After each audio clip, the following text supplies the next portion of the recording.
Oui, c'est le The Event, mesdames et messieurs, le The Event est de retour. Bienvenue à tous ceux qui viennent d'arriver. Et oui, on est super content de pouvoir vous annoncer cette nouvelle édition de 2024, consacrée à globalement l'aide à la précarité, à la misère nationale, mais pas que évidemment.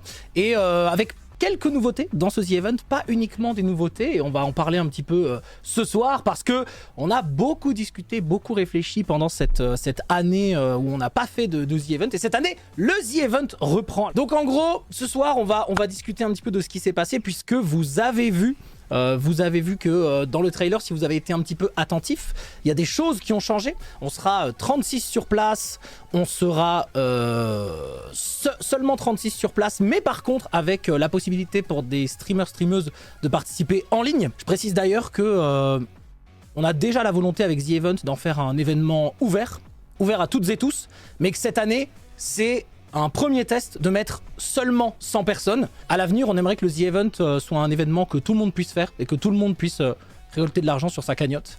C'est totalement l'ambition, mais c'est une première année de test sur ce nouveau format, et c'est pour ça qu'on en a mis que 100, parce que techniquement, on peut pas tout de suite faire à l'infini, mais en gros, on voudrait que ce soit ouvert à toutes et tous. Voilà. Alors, ce qui veut dire que le The Event, aujourd'hui, ce n'est plus un événement uniquement à Montpellier avec certains streameuses. Ça va être petit à petit un événement qui va de plus en plus appartenir à chacun, à toutes et tous. Et c'était déjà la volonté de ce qu'on voulait faire au fur et à mesure des années.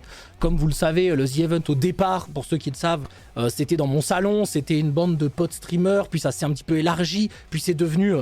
quand on a pu, en tout cas, le rassemblement d'énormément de communautés de Twitch. Et aujourd'hui...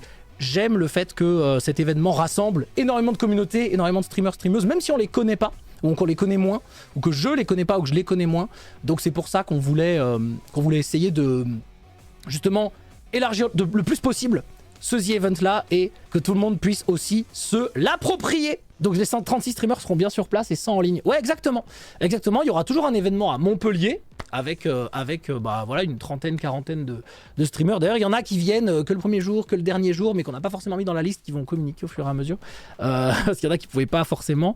Et ensuite, effectivement, donc 36 à Montpellier en ligne. L'idée, c'était aussi de pouvoir élargir le The Event sans qu'on devienne à 200 dans un hangar.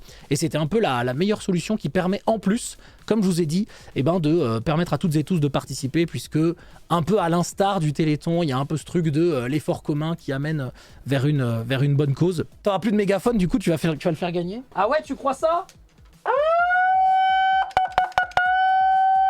Il a été racheté.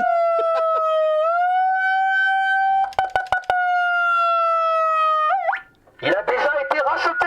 Non mais par contre c'est vrai que, pourquoi les gens disent ça? Parce que les gens, ils doivent se dire, mais tu l'as donné à la Zilan, le mégaphone. Et vous avez raison, il a été donné. Et d'ailleurs, vous savez que là, je viens de recevoir un message de quelqu'un qui travaille pour la Zilan et qui me dit: j'ai reçu un SMS du gagnant du mégaphone de la Zilan qui nous dit: je me permets à l'occasion de l'annonce du The Event de vous contacter de nouveau après avoir eu le mégaphone du The Event durant la Zilan. Je vous propose de vous le rendre afin qu'on puisse s'en servir parce qu'il est si unique à l'événement.